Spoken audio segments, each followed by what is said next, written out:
Bienvenue dans Au cœur des hommes. Salut Pierre.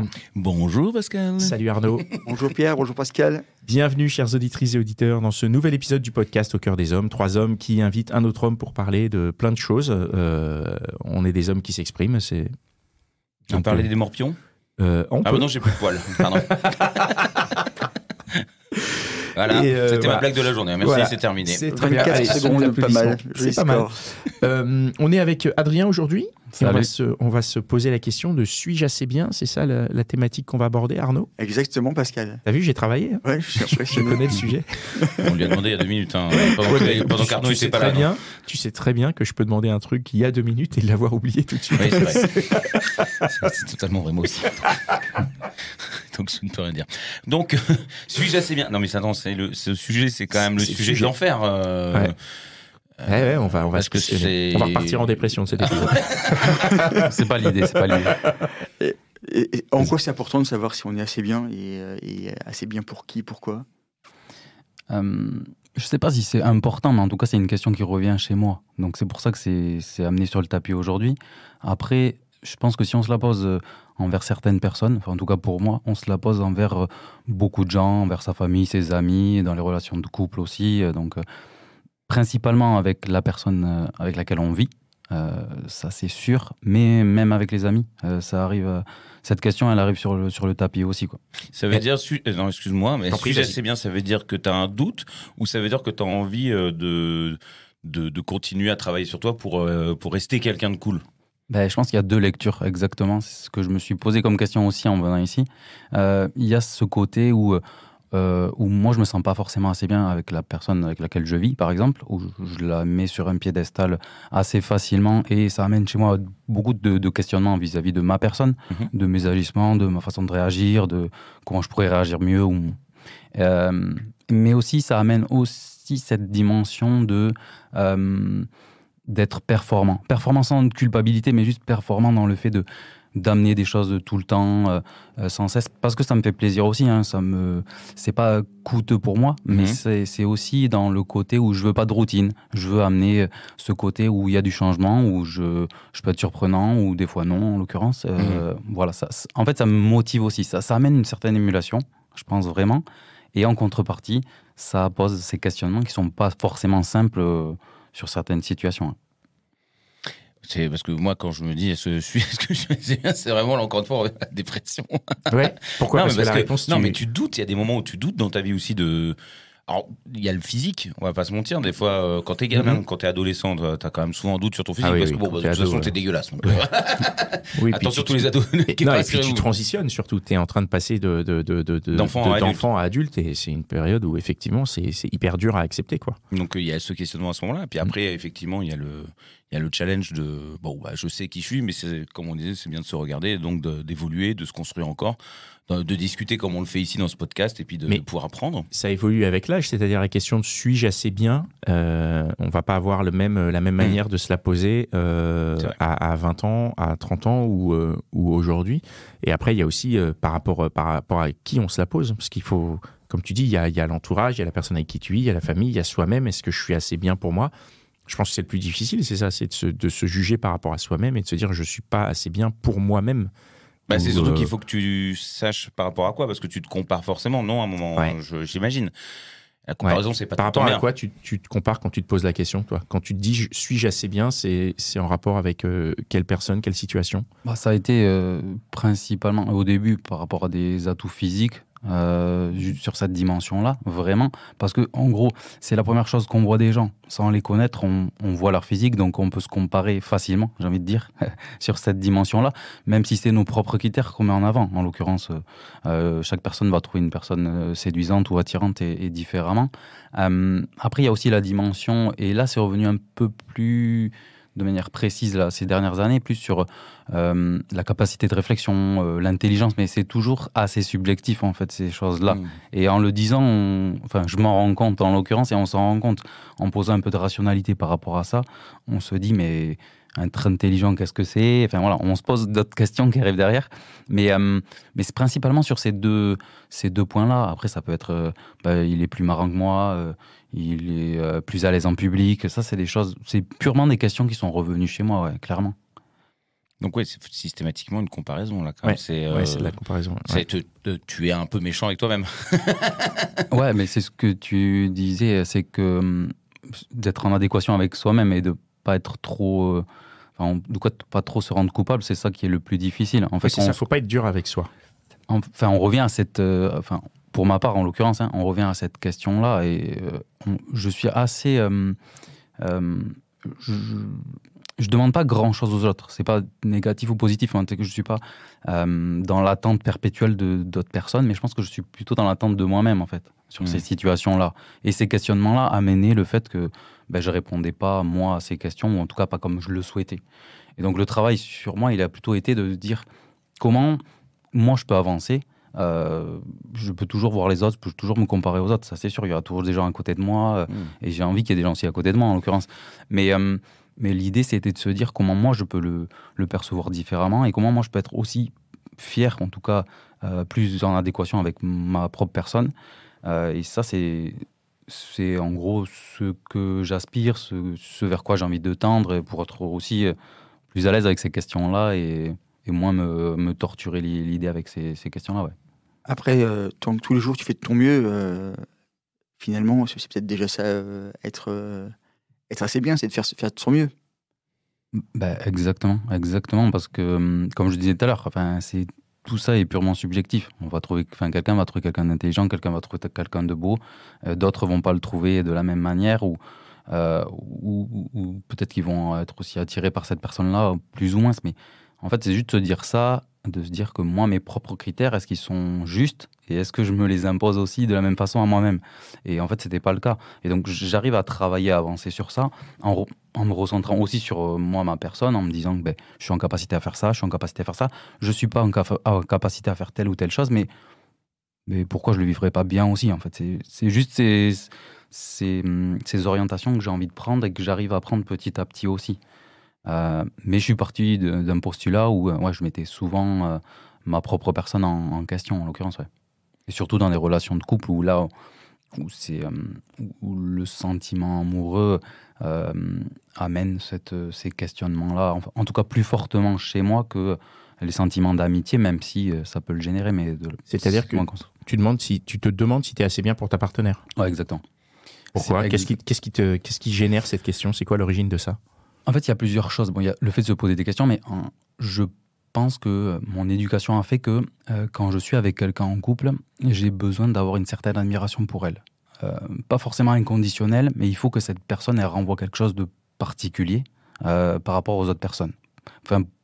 Pour moi, c'est principalement la définition. Ça ne veut pas dire qu'elle sera dans tous les domaines exceptionnels, en l'occurrence, mais il y a certains domaines ou certaines façons de faire, ou certains égards, ou certaines considérations vis-à-vis de ma personne qui doivent amener cette admiration-là. Et dans cette construction, je pense que je l'ai, parce que moi je suis plutôt sur des situations hétérosexuelles, je la mets sur un piédestal dès le début de la relation, en l'occurrence, et ça facilite pas à ne pas me poser ces questions-là derrière par rapport à moi, quoi. Après, c'est toujours trouver le positionnement du curseur pour tout. Je pense, et je suis toujours sur cette position du fait que j'ai besoin d'admiration pour la personne avec qui je vis. Je pense que c'est un postulat, et celui-là, il change pas. On peut jamais dire que ça changera jamais, mais je pense que c'est important pour moi de voir quelque chose de particulier dans les yeux de cette personne-là. Mais d'être aussi en capacité à écouter moi ce que j'ai envie de faire. Si j'ai pas envie de faire telle ou telle chose, c'est pas parce qu'elle et que j'ai de l'admiration pour elle qu'on doit le faire forcément et autres. C'est sur ça que moi j'ai besoin en tout cas de travailler, de me sentir mieux avec moi et dans le couple aussi, parce que ça donne un peu plus de répondant aussi à la personne et de manière générale on aime aussi qu'il y ait quelque chose en face pour discuter, pour débattre, pour avancer, quoi. Et tu penses que le fait d'être avec quelqu'un que tu admires, ça te donne d'autant plus un sentiment d'illégitimité ou de pas avoir, justement, de pas être assez bien pour elle? En fait, il y a toujours un paradoxe, c'est que ça me pousse aussi à être, mais je dirais ça me pousse sans culpabilité toujours dans en tout cas moi c'est plutôt une émulation positive d'être d'apprendre, d'être curieux, de vivre des événements, d'arriver à m'arrêter sur l'instant présent, d'arriver à avancer aussi, d'arriver à sortir de de choses que je faisais et de les faire différemment. Ça, c'est une émulation hyper positive, je pense, mais dans ma vie de tous les jours, quelles que soient les personnes avec qui je vis et qui je rencontre. Donc ça, c'est l'émulation positive. Après, oui, c'est le penchant plus, entre guillemets, compliqué à vivre pour moi, c'est le côté admiration amène le côté à est-ce que moi, je suis assez bien physiquement, est-ce que je suis assez intelligent, est-ce que j'ai assez d'humour, est-ce que j'ai assez de répartie, est-ce que je suis assez sociable aussi, enfin voilà, toutes ces Et tu as trouvé les réponses à tes questions, à toutes ces questions-là? En tout cas, j'ai vraiment beaucoup avancé avec ma dernière compagne, parce qu'elle a amené ça et parce que moi j'ai été en capacité aussi à le recevoir, hein, clairement, et ça j'en suis conscient. Maintenant en soi, on n'est plus ensemble depuis pas longtemps, mais je suis sur cette dynamique-là. Je sais pas si j'ai concrètement trouvé les réponses. Fondamentalement, je sais pas s'il y en a une bonne ou une qui va être... Peut-être il y en a une qui sera bonne à un instant T et dans 2 ans, ça sera pas la même. Te dire que c'est assez bien, c'est souvent une bonne réponse, je pense. Je pense que c'est un bon postulat de départ, exactement. Mais oui, la comparaison, elle est moins présente aujourd'hui et je le vois même au quotidien, quoi. C'est moins redondant, en tout cas, dans mon regard et dans ma perception. Moi, je dis rien parce qu'à chaque fois, je me rabaisse. Donc, j'écoute notre invité avec beaucoup de curiosité. Et toi, tu as la même exigence par rapport justement à ta compagne? Est-ce que des fois, tu trouves qu'elle n'est pas assez bien dans certains domaines, même si tu l'admires pour plein de choses? Est-ce qu'il y a des choses où tu dis, j'aimerais bien qu'elle soit encore meilleure? Je pense que plus jeune, j'étais pas en capacité à voir ça. J'avais un peu des œillères, je pense, vraiment.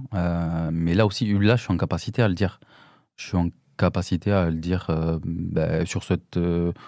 sur ça, je suis plus à l'aise qu'elle, ou je sais pas, ça peut être des valeurs différentes. Toujours dans la comparaison par rapport à toi, ça. Toi, par contre, il y a quand même ça qui revient, hein, je m'en rends compte aussi, là, hein, c'est compliqué.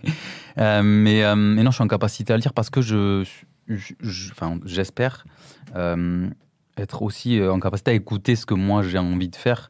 Et donc ça me dit que ce qu'elle a pu faire ou dire, ça m'a pas plu. Et donc être en capacité aussi à lui dire, ça c'est une autre étape, mais j'essaye aussi d'y travailler. Et je pense que c'est une étape qui est importante, hein, écouter ce qu'on a à se dire et après savoir le dire de manière toujours bienveillante et respectueuse. On le remet pas en cause, mais d'être en capacité à dire des mots qui sont pas simples à sortir. Et quand on a peur aussi de la réaction de la personne en face, je pense avoir avancé sur ça, ouais, clairement et réellement. Ouais. De ça, tu en as déjà parlé avec tes potes et tout? Vous en avez déjà discuté ensemble? Tu leur as exposé aussi éventuellement ce sentiment peut-être un peu de... Attention, no offense encore, de faiblesse ou de te sentir un peu inférieur, de leur expliquer, eux, de t'aider en te disant mais non, mais t'inquiète, de te rassurer aussi, parce que finalement, c'est un peu on est comme tout le monde, qu'on soit meilleur ou moins bien, en fait, on a nos qualités et nos défauts, comme on l'a souvent dit dans ce podcast. T'as eu cette aide de tes amis? Je pense que je ne l'ai pas abordé de manière si franche que ça, clairement, et pas encore. J'ai parlé de mon manque de jalousie que j'avais pu avoir, qui était aussi lié à ce côté de se remettre en question. Et là, j'avais abordé clairement mon jalousie, où j'avais quand même pas mal de honte à juste dire que j'avais pu être jaloux. C'était pas simple pour moi de le dire. Ça, j'ai pu l'aborder avec des amis, où là, ils cherchaient un peu à comprendre la situation dans laquelle j'avais pu manifester ce comportement-là et me dire... mais tu sais, moi aussi, ça m'arrive d'être jaloux. Enfin voilà, d'entendre aussi, d'être rassuré. Ce qu'il y a, c'est que quand on se pose cette question de dire si on est assez, non, parce que là, ce que j'entends, c'est de se demander si on est normal. Ce fameux mot. Quand on va voir le psy, qu'on lui dit « j'aimerais être normal ». Et qu'il te regarde et fait « oh putain ». Non mais il y a ça. Enfin, moi j'entends ça après, c'est ma sensibilité. Hein. Ouais, c'est vrai, c'est aller chercher d'être rassuré, de se dire qu'il y a d'autres personnes qui vivent cette situation-là et qui peuvent réagir aussi de la même façon. Et ça, c'est quand même plutôt... On se sent un peu plus dans un groupe, on sent ce sentiment d'appartenance, il fait quand même du bien à ce moment-là. C'est clair. Mais le penchant aussi de ce côté, de se dire est-ce que je suis assez bien, c'est que à un moment de ma vie, c'était assez compliqué aussi d'entendre des choses positives, genre les compliments et autres, en fait. C'était... je les entendais sur le moment, je les écoutais plutôt, mais je les entendais pas vraiment. Je me disais, bon, il me dit ça parce que c'est mon pote, ou parce qu'il est sympa, ou parce que... Mais en fait, je me les appropriais pas moi-même. Je me disais, bon, ok, c'est pas mal, mais c'était pas moi, en fait. Donc, et là, aujourd'hui, je suis plus en capacité aussi à entendre ces compliments-là. Et donc ça, c'est hyper important, parce que ça valorise l'ego et ça fait toujours du bien quand même. Mais ça permet aussi de renforcer ces points forts en toi, comme on les voit nous, et de s'appuyer sur ça. Et c'est petit à petit, enfin moi en tout cas, ça m'appuie sur ça qui me fait grandir en l'occurrence et avancer sur cette dimension, quoi. C'est arrivé un peu comme ça, quoi, avec les années qui passent. Il n'y a pas eu un gros déclic, il n'y a pas eu un truc qui a fait clac, tu te dis oh putain. Mais en fait, je pense qu'il y a quand même eu un déclic, c'est-à-dire que moi, depuis que j'ai 16 ans, j'ai été très peu célibataire. En fait, j'ai eu une autre compagne avec qui j'ai eu un enfant, et on est resté plus de 10 ans ensemble. Et donc à 33, bon bref, dans les années, je me perds peut-être un peu, mais vers 33 ans, j'ai été célibataire. Et là, je pense qu'il y a eu quand même un déclic de mon côté, en me disant... je suis persuadé que si j'ai envie de retrouver quelqu'un, je retrouverai quelqu'un. Je ne sais pas de ce qui m'a amené ça, mais j'ai gagné de la confiance à ce moment-là. Et voilà, j'ai avancé. Et après, j'ai rencontré ma dernière compagne. Et là aussi, elle a amené cette dimension-là. Et ça m'a fait grandir encore et encore. Jusqu'à être là aujourd'hui, être en capacité à venir ici, discuter aussi, gagner cette entre guillemets légitimité, si je peux mettre ce mot-là derrière. Mais voilà, d'être plus à l'aise aussi avec le fait que je me suis posé cette question ou ces questions, et que voilà, il y en a d'autres qui le font. Et si moi je peux aussi travailler dessus, peut-être qu'il y en a d'autres qui peuvent aussi travailler dessus de la même façon ou différemment en l'occurrence. Bien sûr, c'est pas forcément une question de courage finalement, c'est juste on pense au courage quand on fait ça, mais en fait c'est surtout d'être à l'aise avec soi-même. C'est au-delà, c'est autre chose encore. C'est-à-dire que tu te sens bien et tu te poses pas trop la question, quoi. Et donc tu peux venir discuter maintenant de ça parce qu'il y a eu toute cette démarche. Moi, c'est acquérir une certaine sérénité vis-à-vis de sa personne déjà, et après dans sa vie de manière globale. Ça veut pas dire que c'est immuable et que ça restera le cas et qu'il faut pas toujours aussi être en alerte et avancer, mais ça fait du bien quand même. Ça fait plutôt du bien. De moins se prendre la tête, ouais, ça fait du bien, ouais. Ça fait du bien. C'est pas mal, ça fait gagner du temps aussi sur d'autres choses. On peut faire des choses qui sont constructives à côté, qui c'est déjà très constructif, mais je suis complètement d'accord avec ça. J'ai lu quelqu'un qui conseillait de mettre un post-it sur son miroir et d'écrire dessus « Ce que je suis suffit » et de le lire tous les matins. Et c'est un bon moyen de se convaincre que, voilà, en fait... parce que personne n'a envie de le faire, en vrai. Parce que t'as pas envie de toi-même de t'écrire ça. On aime bien que ce soit les autres qui nous disent. Quand même, tu dis, on peut te le dire, mais bon, c'est tellement mais le fait de le voir des messages, ce type de message de manière répétée, ça a quand même un impact positif sur, je pense, sur le, comment dirais-je, sur le bien-être ou l'image qu'on peut avoir de soi. Il y a des exercices comme ça. Ouais, des affirmations positives comme ça, c'est... Moi, je fais pas mal de retours en arrière par rapport à mon éducation et autres. Quand on se pose ces questions-là, forcément, on revient aussi à la genèse. Et je me rappelle que juste le mot égoïsme ou l'ego, c'était vraiment des gros mots, en fait, dans ma famille. Et j'en ai parlé avec ma sœur, en fait, il n'y a pas si longtemps. Et vraiment, des gens égoïstes, c'était les pires personnes, quoi. Oui. Vraiment. Et alors aujourd'hui, je peux dire qu'il y a des situations où je suis égoïste et je suis fier de l'être en soi. Et ça ne veut pas dire que je suis un égoïste général et que je fais que ça et que je pense qu'à ma personne, mais c'est que dans certaines situations et quand on en a besoin, je pense que c'est nécessaire aussi de l'être. Et ça, j'ai mis quand même 30 ans ou un peu plus à le capter, quoi. Donc ouais, juste de se dire ça des fois, ça fait vraiment du bien. Ça me rappelle l'épisode de Brahim où il s'est venu nous parler justement de l'égoïsme et du moment où il a pris conscience justement que l'égoïsme, ça lui avait permis de penser un peu à lui maintenant plutôt que penser que aux autres, quoi. C'est important. Et ce n'est pas que extrême l'égoïsme, hein, ça peut être salutaire. Oui, voilà, tout à fait. En tout cas, bravo de venir discuter de tout ça. Je trouve ça fort. Donc merci beaucoup. Merci. Ouais. Et il devait venir de loin en plus parce que traversé un bon bout de la France pour nous rejoindre. Oui, il y a un accent. Donc, merci beaucoup. Avec grand plaisir. Cool. Tu viens de quelle ville, excuse-moi, je me souviens plus. Mont-de-Marsan, dans les Landes. Ah oui, c'est beau en plus là-bas. Oh là là, on a envie d'y aller du coup.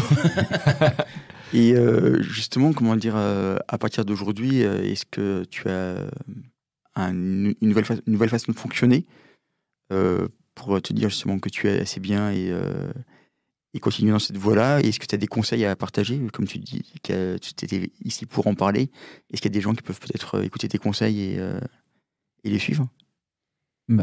Ce que je disais tout à l'heure, c'est vraiment quand les gens sont positifs à mon égard ou à notre égard, c'est vraiment de les écouter de manière attentive et d'être attentif à ce qu'ils disent et vraiment le recevoir, et que ça passe pas juste comme ça en un rien de temps. L'accepter. Ouais, vraiment, mais c'est pas simple, vraiment. Enfin, moi, c'était pas simple et c'est toujours pas simple. En l'occurrence, je prends pas non plus les compliments toutes les 10 minutes. C'est pas ça du tout la situation. Mais vraiment, ça, c'est un point important.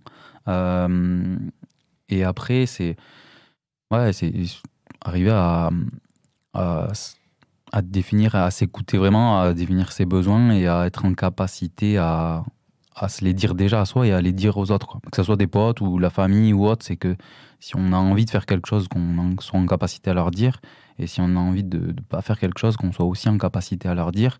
Et il faut être conscient que voilà, si on le dit de manière bienveillante et respectueuse, les gens ils vont l'entendre et ils seront là après, et il n'y a pas de souci de ce côté-là, quoi. Et on peut aussi dire aux autres qu'ils sont assez bien quand ils le sont. C'est surtout très important de pouvoir dire quand les choses vont bien, personnellement, professionnellement, c'est hyper important.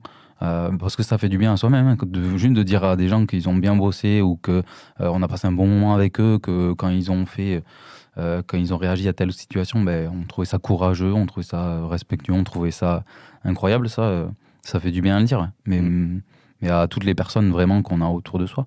Je pense que vraiment de diffuser le positif, c'est vraiment des trucs, des portes ouvertes, j'ai l'impression d'enfoncer, mais quand on diffuse ce positivisme-là, je pense vraiment ça nourrit et ça fait du bien, quoi.